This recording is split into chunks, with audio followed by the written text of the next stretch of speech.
Assalamualaikum warahmatullahi wabarakatuh.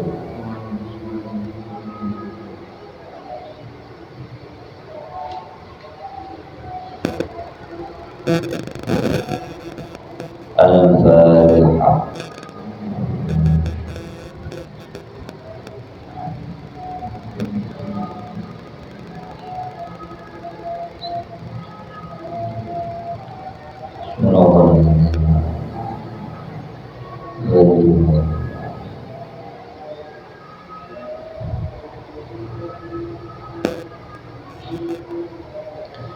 A'udzu billahi minasy syaithanir rajim. Bismillahirrahmanirrahim. Alhamdulillahi rabbil alamin. Wassalatu wassalamu ala asyrafil anbiya'i wal mursalin sayyidina wa maulana Muhammad wa ala alihi wa sahbihi ajma'in. Subhanak la ilma lana illa ma 'allamtana innaka antal alimul hakim. Rabbi shrah li sadri wa yassir li amri wahlul 'uqdatam min lisani yafqahu qawli. Rabbi yassir wa la tu'assir, Rabbi tammin bil khair. Amma qala al-mu'allif rahimahullah wa nafa'ana bihi wa bi ulumihi wa bi asrarihi fid dharaini amin. Fadlu man lazimal masjida wa jalasa fihi li khair.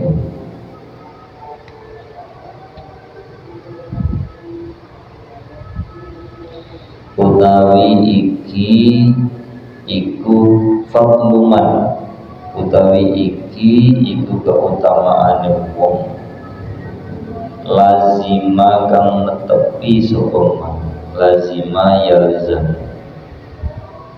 netepi sapa wong man al masjida ing masjid, wa jalasa lan lungguh sapa man fihi ing dalam masjid li khairin krono usaha.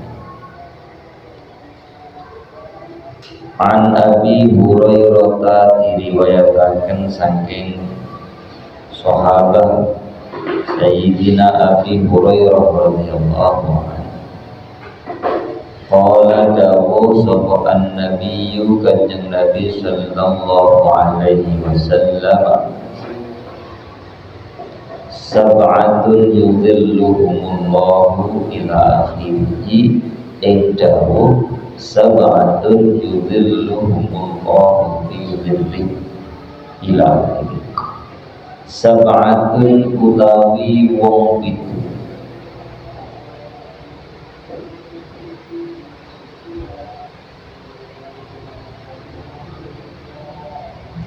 jadi mubtada itu aslinya kan harus ma'rifat, tapi boleh dalam bentuk nakirah asalkan ada qarinah yang menjadi penguat. Sab'atun utawi wong itu iku yudhilluhum dhalla adalla yudhillu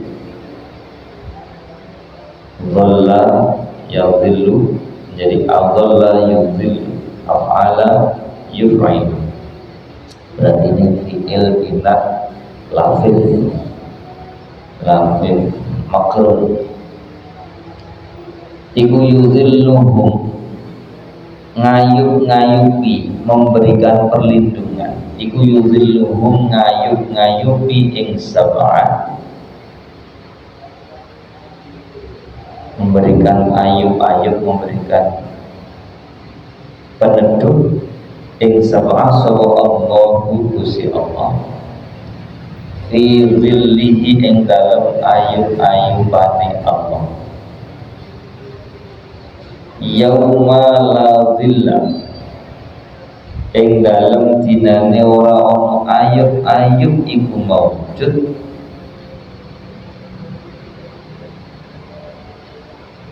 ing dalem dinane ora ana ayub-ayub iku maujud illa zilluhu kejaba yauma zilla illa kejaba ayub-ayubane Allah.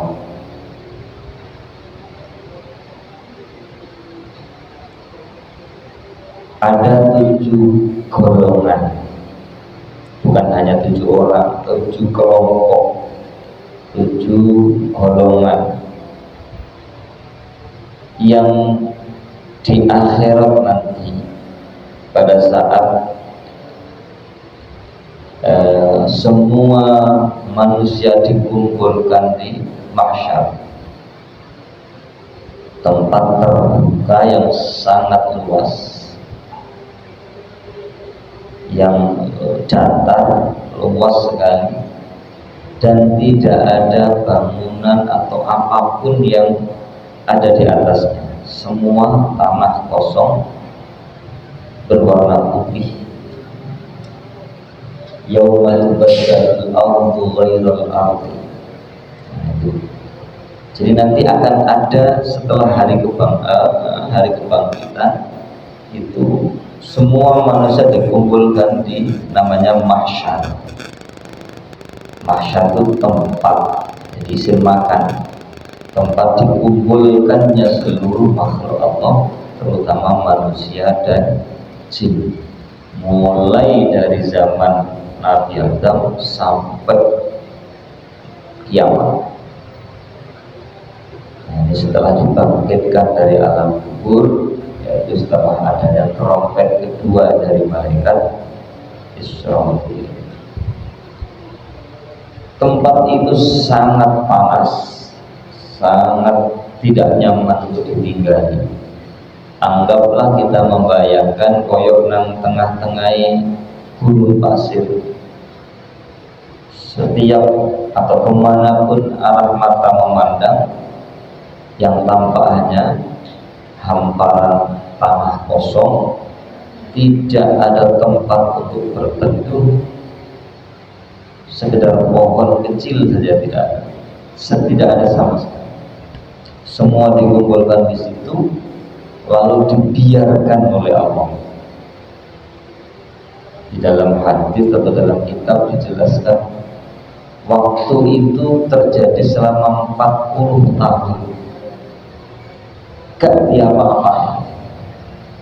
Jangankan Allah, malaikat aja tidak disuruh apa-apa, terus dijarno-jarno kumpul nona gunung, malah tinggal.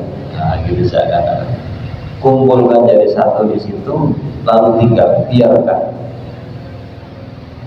Akhirnya seluruh makhluk itu merasa sangat bingung, sumpah, karena memang tidak tahu harus bagaimana.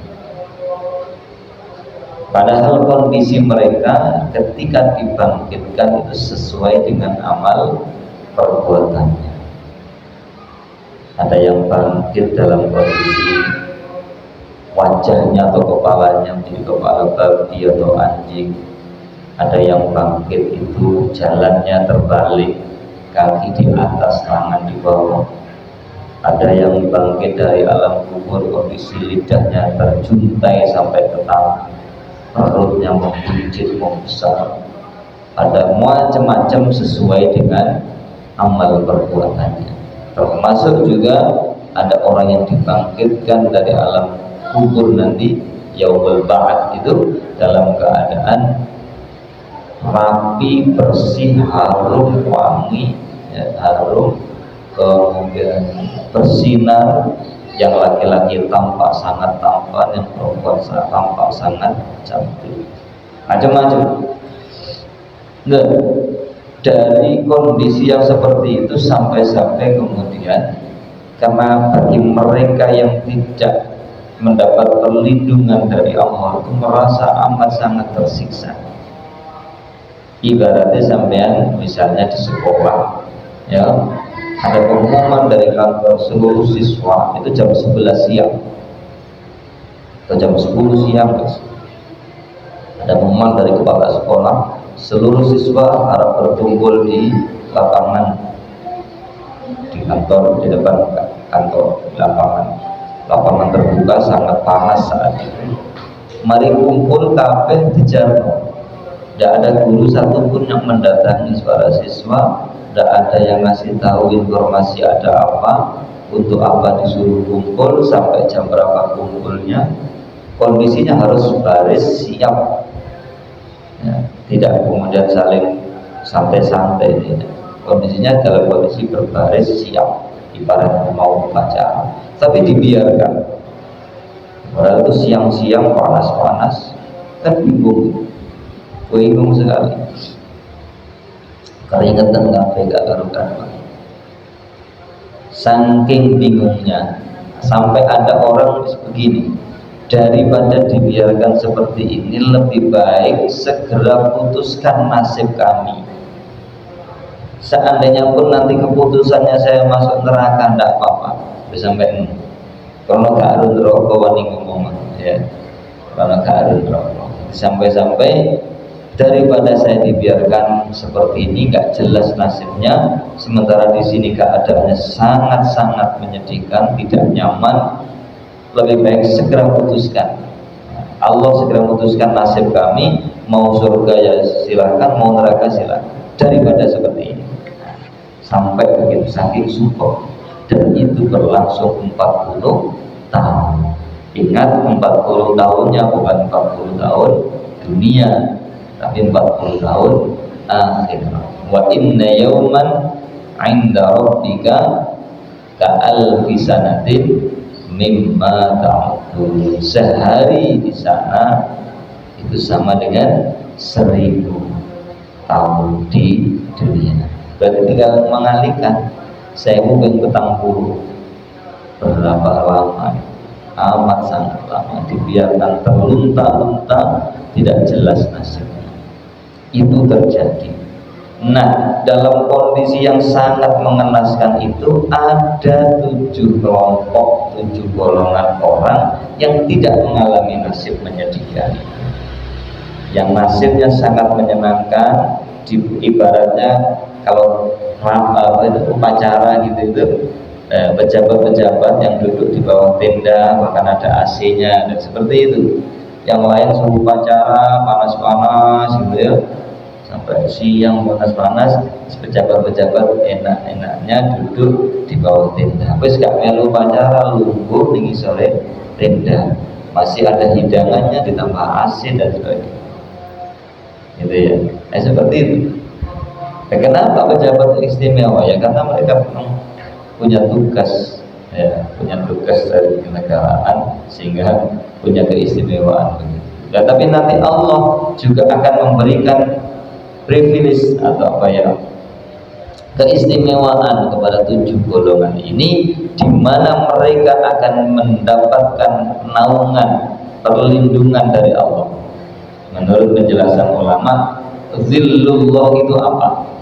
Perlindungan Allah, naungan Allah itu apa? Yang dimaksud adalah zillul arsy. Jadi mereka nanti akan berada di bawah singgasana Allah.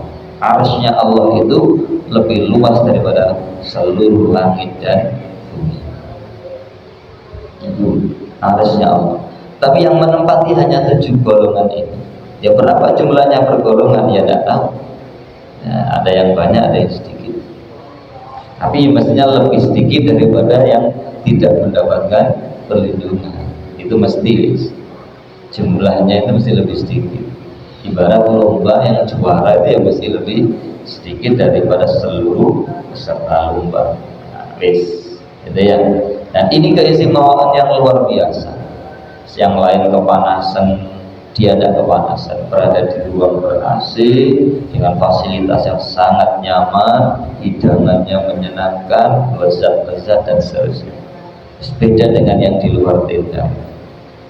Sama dengan haji backpacker, ya, haji backpacker itu kan, ya bisa haji biayanya murah, tapi ya tidak dapat fasilitas apa-apa. Teman-temannya tidur di hotel, dia di teras di bawah, atau di Masjidil Haram itu ada di lantai bawah, background atau apa istilahnya, basement ya. Ada di situ, orang tidur di pinggir-pinggiran. Itu tidak punya hotel karena memang berangkat haji sendirian, tidak melalui pemerintah. Mereka orang-orang yang negaranya dekat dengan Arab Saudi, jadi biasanya berangkatnya pun jalan kaki, backpacker, tak banyak biayanya, tapi ya siap menanggung resiko. Yes. Siapa saja 7 golongan ini? Yang pertama al-imamu, nyatane, ini badal dari sab'atun. Badal itu harus sesuai dengan mubdal minhu. Al-imamu, nyatane imam, al-adilu, kang adil. Nah, 7 golongan yang disebut pertama kali oleh Kanjeng Nabi itu adalah imam yang adil. Imam ini pemimpin dari seluruh levelnya, dari yang terendah mulai dari kepala keluarga, kemudian RT, RW, terusnya sampai yang teratas, sampai yang terluas pemenangnya, itu imam. Yang adil termasuk di sini adalah hakim yang memutus perkara di pengadilan. Ini ada rahasianya kenapa disebut pertama pemimpin yang adil. Sebab memang mungkin saking jarangnya ada pemimpin yang adil. Tapi ada contoh, ada dulu khalifah, dari sekian banyak khalifah itu yang namanya sama, hampir sama, ya sama, nama aslinya Umar, cuma yang satunya Umar ibn al-Khattab, yang satunya Umar ibn Abdul Aziz, Umar bin Abdul Aziz. Sama-sama khalifah, sama-sama khalifah. Nah, ini terkenal sangat adil, sangat bijaksana sebagai pemimpin. Contoh yang kapan hari itu belum pernah saya ceritakan. Sayyidina Umar bin Khattab, khalifah kedua ini, saking adilnya, ketika ada seorang Yahudi meminta keadilan kepada beliau karena rumahnya mau digusur oleh sahabat Amr bin As sebagai gubernur di Mesir. Nah, orang ini orang Yahudi, rumahnya di dekat istana atau di dekat kantornya Amr bin As kalau tidak salah, pokoknya gubernur Mesir waktu itu. Nah, ini mau digusur. Nah, orang Yahudi merasa tidak ingin pindah karena sudah nyaman di situ, memang tempat tinggal sejak dia lahir di situ, meskipun itu kecil sederhana tapi itu tanah kelahirannya. Tak mau dia menuntut keadilan kepada Sayyidina Umar. Singkat kata, Sayyidina Umar ini tidak banyak bicara. Dia bilang kepada orang Yahudi, dan orang Yahudi itu berangkat nekat jalan kaki lah katakan dari Probolinggo ke Jakarta menemui Pak Prabowo, nah semacam itu. Tapi dia nekat dari Mesir jalan kaki ke Madinah, ingin menemui Presiden Umar bin Khattab. Khalifah itu presiden, sama.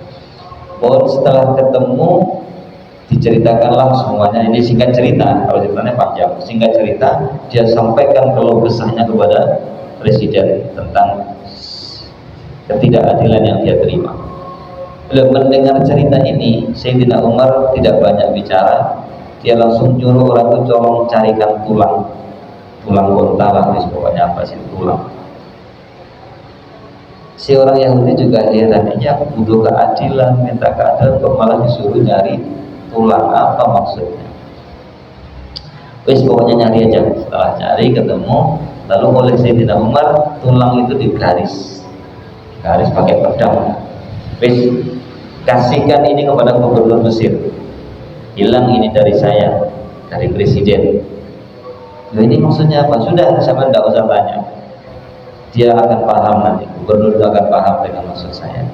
Wes nyampe di sana, pulang, sampaikanlah tulang itu. Begitu melihat tulang yang di situ ada garis lurusnya pakai pedang itu, langsung greweli, gemeter keluar keringat dingin, ketakutan sekali gubernur Mesir. Nah, si orang Yahudi melihat sikapnya gubernur ya tambah heran. Iki ya apa sih karepe gitu ya. Saya kemarin jauh-jauh ke Madinah minta keadilan dikasih tulang. Terus sekarang ada orang dikasih tulang kok ketakutan. Emangnya apa? Ada apa ya? Akhirnya tanyalah si Yahudi, ada apa sampai kok tiba-tiba ketakutan sedemikian rupa hanya melihat tulang yang dikirimkan oleh Khalifah Umar bin Khattab yang ada garis panahnya. Sudah zaman gak tahu ini, saya sekarang mendapatkan peringatan keras dari presiden, kata gubernur itu. Tulang ini sampai tahu maksudnya. Saya diingatkan oleh Khalifah bahwa kamu memang sekarang jadi pejabat tinggi, punya hak dan kewenangan yang sangat luas untuk melakukan apapun. Kamu adalah pemimpin atau penguasa di wilayah kamu. Tapi ingat, kamu tetaplah manusia yang hanya terdiri dari tulang belulang. Nanti kamu suatu saat akan mati dan hanya tersisa tulang belulang. Jangan macam-macam, jangan sok merasa kuasa, merasa punya pemenang ya, untuk melakukan apapun yang ingin kamu lakukan. Ingat, kamu nanti pasti akan mati dan akan jadi tulang.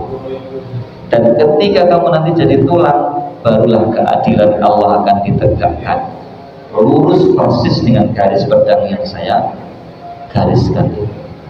Itu ingat, itulah simbol keadilan Allah, lurus persis seperti garis pedang. Itu maknanya. Saya sadar bahwa saya tidak boleh sewenang-wenang. Atau juga bisa bermakna, nek kon sing pancet berlaku tidak adil kepada rakyatmu, kepada siapapun yang ada di bawah kewenanganmu, walaupun bukan beragama Islam, maka aku sendiri akan menorehkan pedang ini sehingga kamu akan menjadi tulang belulang. Artinya kontak hukum mati. Jadi seakan-akan seperti itu. Begitu mendengar penjelasan itu, nangis si orang Yahudi. Betapa adilnya Islam. Gitu ya. Saya orang Yahudi, bukan orang Islam. Saya penduduk minoritas. Saya tinggal di tengah wilayah negara Islam. Tapi ketika saya menuntut keadilan, ternyata pemerintah, ternyata penguasa Islam betul-betul peduli, betul-betul menegakkan keadilan. Nah, sejak itulah langsung dia saksikan bahwa saya masuk Islam. Nah, saya sadar bahwa memang Islamlah yang luar biasa. Saya tolong dibimbing mengucap dua kalimat syahadat. Ini Khalifah Umar bin Khattab. Kalau yang satunya Umar bin Abdul Aziz, ini juga keturunan dari Sayyidina Umar, turun ke berapa? Ini Khalifah kalau tidak salah di masa dinasti Abbasiyah, kalau tidak Umayyah. Mohon maaf kalau keliru. Jadi sudah bukan berbentuk Khulafaur Rasyidun, bukan berbentuk khilafah, tapi sudah berbentuk dinasti. Dinasti itu pemerintahan turun temurun. Jadi nek bapak raja, anaknya ya mesti dari raja. Jadi sistem monarki itu mulai sejak turunnya Sayyidina Ali bin Abi Thalib sebagai khalifah. Itu sudah Sayyidina Hasan kalau tidak salah sebagai khalifah, itu sudah langsung direbut oleh Muawiyah bin Abi Sufyan. Sejak Muawiyah bin Abi Sufyan inilah sistem pemerintahan Islam berubah menjadi sistem yang demokratis, berubah menjadi sistem yang diktator, apa istilahnya, tidak demokratis, karena sudah berdasarkan keturunan. Jadi naik Khulafaur Rasyidin kan Abu Bakar, Umar, Utsman, Ali terpilih secara musyawarah mufakat, persis seperti dawai Allah, wa amruhum syura bainahum. Ada ahli syura, gitu ya. Jadi dipilih berdasarkan kesepakatan umat, bukan karena ini pesanan dari siapa. Kanjeng Nabi tidak pernah menitahkan calon penggantinya, nanti kalau saya wafat pengganti saya ini tidak. Semua berdasarkan kesepakatan umat Islam. Tapi sejak Muawiyah bin Abi Sufyan, pemerintahan berubah menjadi dinasti. Nah, ketika itu berlangsung dinasti Umayyah sampai kemudian muncul perebutan kekuasaan, lalu berubah menjadi dinasti Abbasiyah dan seterusnya dan seterusnya. Bis. Nah, Sayyidina Umar bin Abdul Aziz ini juga luar biasa ini. Meskipun dia pemerintahannya di tengah-tengah pemerintahan sistem dinasti, tapi keadilannya sangat luar biasa. Apa gitu itu, wirainya luar biasa, hati-hati sekali. Saking adilnya, pernah kalau tidak lirik ya, pernah suatu saat beliau ini ketika sedang bekerja di malam hari menyalakan lampu sambil nulis apa untuk kepentingan kenegaraan, menandatangani berkas-berkas dan sebagainya, istilahnya begitu. Tiba-tiba anaknya datang mengetuk pintu kantor beliau, katakanlah kantor beliau tergagah, ya kalau kantornya, ya rumah beliau. Lalu ditanya, kamu ada apa kok kesini, kepentingannya apa, ada urusannya dengan negara atau urusan pribadi keluarga? Ada namun urusan pribadi, urusan keluarga bapak. Oh ya wis. Tiba-tiba beliau mematikan lampu. Jadi di ruangan itu pertemuan bapak dengan anak ngobrol itu dalam keadaan gelap gulita, tidak ada lampu sama sekali. Ya, aneh anaknya ceritanya, lo kok dipateni wong bengi-bengi petang saya ngomong.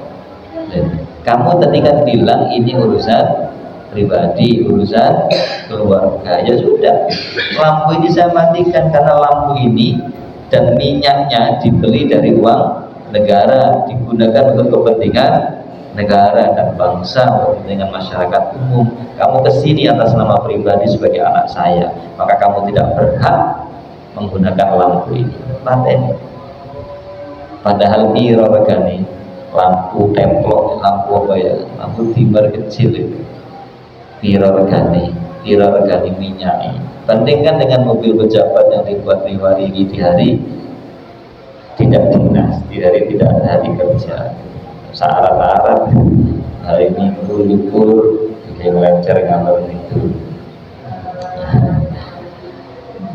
Tidak karuan dah. Yang jelas itulah satu contoh keadilan seorang pemimpin. Makanya nek ono pemimpin sing adilnya kayak itu, maka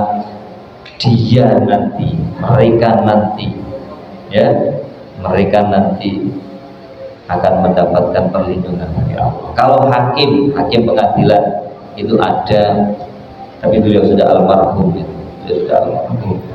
Artijo Al-Kostar, beliau orang asli Bondowoso atau Situbondo, itu terkenal sebagai hakim agung di Mahkamah Agung yang sangat adil, tidak ada yang berani melawan beliau. Dia itu kalau menghukum koruptor, jadi misalnya ada orang pejabat korupsi divonis hakim 5 tahun, dia maunya minta keringanan, banding pengadilan tinggi, pacet, ya kan, kadang-kadang atau ke pengadilan tinggi dikurangi hukumannya karena masih kurang, masih kepingin lebih ringan lagi, sampai kasasi ke Mahkamah Agung. Dan begitu sudah nyampe di Mahkamah Agung, ketemu sama Artijo Al-Kostar, hukumannya bukan hanya dikurangi, malah ditambah. Itu karena pertimbangannya begini, wis jelas-jelas terbukti salah, dihukum segitu sama pengadilan negeri, kok saya gak terima, rumongso keberatan. Padahal kejahatan kamu itu luar biasa, extraordinary crime, kejahatan luar biasa. Korupsi itu pemaling pitik dihukum petang bulan, ya kan, itu saya turun dikepuki sampai ngomong. Nah ini korupsi yang miliaran, ratusan miliar, bahkan triliunan guyang-guyang. Nah, gitu kan? Jadi berperan sama Artijo Al-Kostar, luar biasa. Nah, ini contoh menurut saya ya, mudah-mudahan beliau dulu termasuk ada almarhum juga namanya Baharudin Kopa.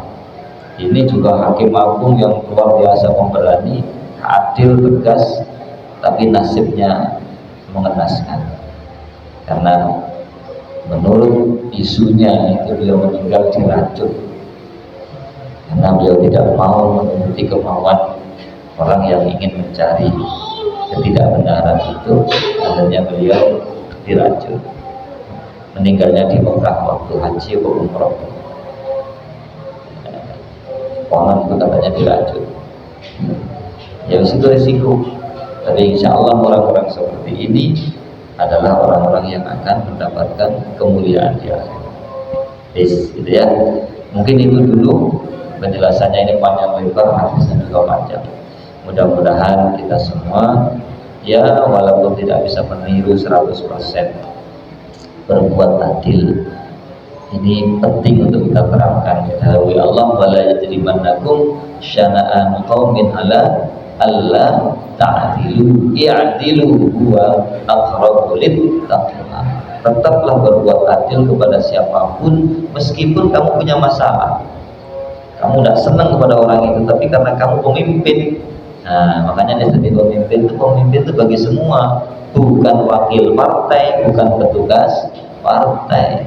Oke, dia berangkat dari partai A, B, C, tapi ketika sudah jadi pemimpin, jadi bupati, wali kota, gubernur, presiden, dia menjadi pemimpin bagi seluruh umatnya, bagi seluruh masyarakatnya. Tidak peduli sama partainya, tidak peduli dia dulu mendukung dia atau tidak.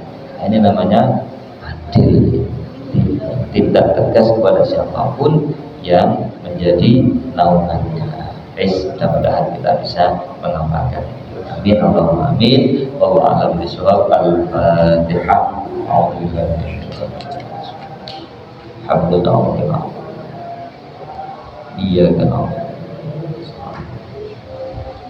Shiratal ladzina an'amta 'alaihim ghairil maghdubi 'alaihim waladdallin. Amin. Subhanakallahumma wa bihamdika asyhadu an la ilaha illa anta astaghfiruka wa atubu ilaik. Subhana rabbika rabbil izzati amma yasifun wa salamun 'alal mursalin walhamdulillahi rabbil alamin. Terima kasih. Mohon maaf. Assalamualaikum warahmatullahi wabarakatuh.